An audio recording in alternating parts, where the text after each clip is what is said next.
Halo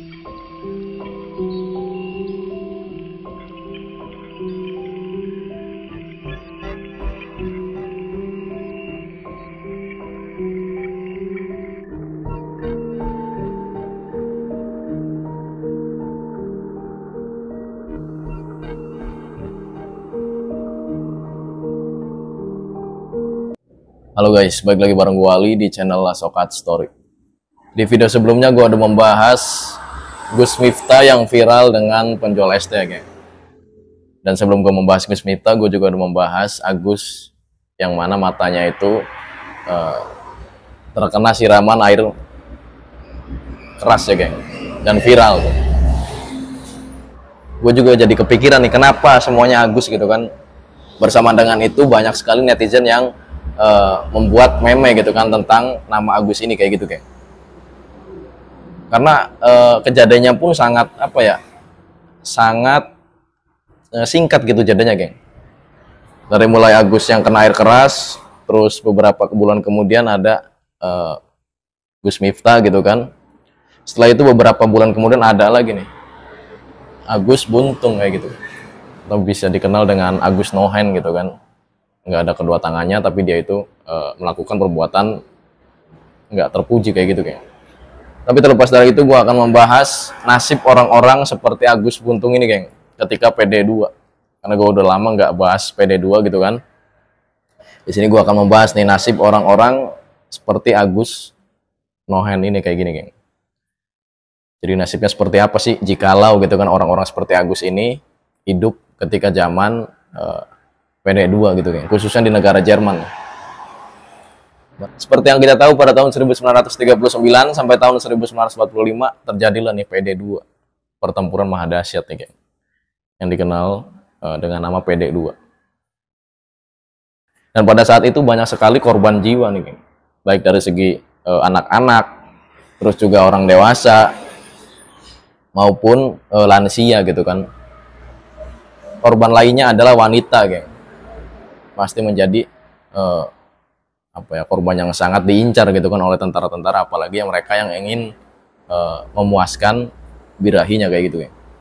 Dan pada saat itu ada program Jerman ya, geng. Program Jerman yang mana orang-orang yang yang nggak sempurna, bisa gue bilang ya, yang nggak sempurna fisiknya kayak si Agus ini, si Agus No Hand ini, mereka itu di auto pindah alam, geng. Walaupun mereka nggak salah, walaupun mereka orang baik-baik lah, bahasa gampang kayak gitu, geng. Apalagi kalau misalkan mereka bejat kayak si Agus No Hand ini.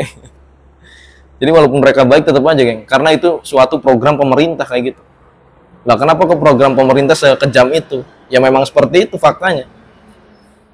Karena pada saat itu si kumis kotak dan juga rezimnya gitu kan, rezim Jerman, mereka itu nggak pengen, geng, nggak pengen negara Jerman itu dipandang jelek lah kayak gitu, geng. Baik dari segi tatanan negaranya atau dari segi orang-orangnya kayak gitu. Dan mereka pun menilai gitu kan, selain ras Arya nih, selain orang-orang yang berkulit putih gitu kan, bermata biru, berambut pirang, selain itu mereka itu harus jadi kalau nggak digituin mereka pokoknya jangan ada yang berkeliaran kayak gitu loh, geng. Dan pada saat itu pun nggak langsung nggak langsung dibikin isdet juga, nggak. Pada saat itu mereka dikarantina dulu nih,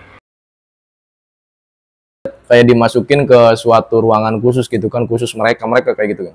Cuman seiring bertambahnya tahun demi tahun gitu kan, apalagi pada saat itu Jerman semakin ya bisa dibilang semakin sibuk gitu kan, sibuk dengan penaklukan di negara-negara di Eropa kayak gitu. Sebenarnya T4 ini atau T4 ini bukan bukan nama programnya, geng. Jadi maksud gue bukan nama program terus disingkat jadi T4, bukan. T4 ini diambil dari nama alamat dokter yang sering melakukan terhadap orang-orang seperti Agus No Hand. Pokoknya kalau misalkan si kumis kotak ngomong nih bocah ini karena dia misalkan nggak ada tangannya setengah gitu kan, ya udah dihabisin. Bahkan anaknya dokter yang sering orang-orang seperti Agus No Hand ini di Jerman, dia kan anaknya cacat juga tuh. di juga kayak gitu. Jadi nggak pandang bulu.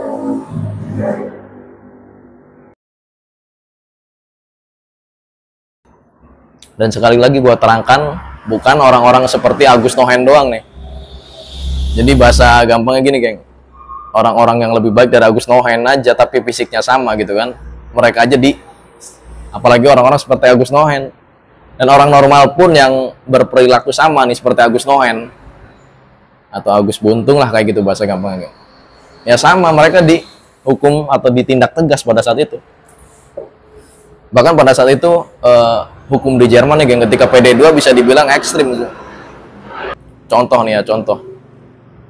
Ketika orang-orang Jerman nih ada yang ketahuan nyolong ayam atau nyolong kucing misalkan gitu kan, nyolong kambing, mereka itu detik itu juga langsung digantung loh, gila.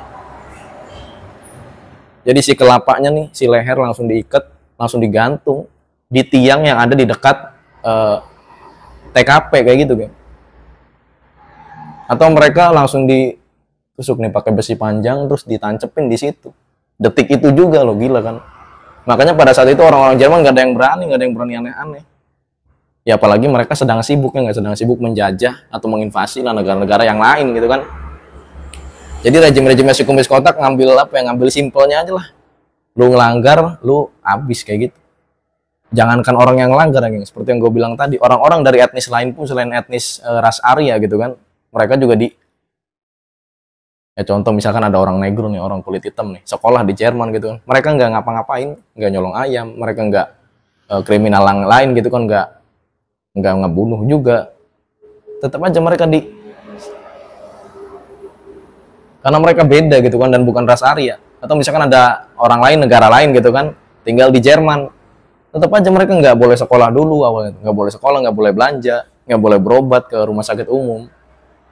Cuma tetap ujung-ujungnya mereka dieksekusi pasti, karena ini sudah suatu program negara kayak gitu kan. Apalagi pada saat itu ada orang-orang YHD nih. Orang-orang YHD adalah orang-orang yang sangat dibenci oleh si kumis kotak pastinya, geng. Jadi pada saat itu intinya orang-orang yang ngancam rejimnya si kumis kotak terus orang-orang seperti Agus Buntung yang fisiknya itu kurang sempurna terus orang-orang yang tinggal di Jerman gitu kan tapi bukan orang Jerman asli kayak gitu. Orang-orang selain Jerman tapi tinggal di Jerman itu pun akan buat kalian yang ingin menambahkan, silahkan tambahkan di kolom komentar di bawah. Dan buat kalian suka dengan video gue, pasti udah klik tombol subscribe dan logo bel dari sampingnya gue Ali.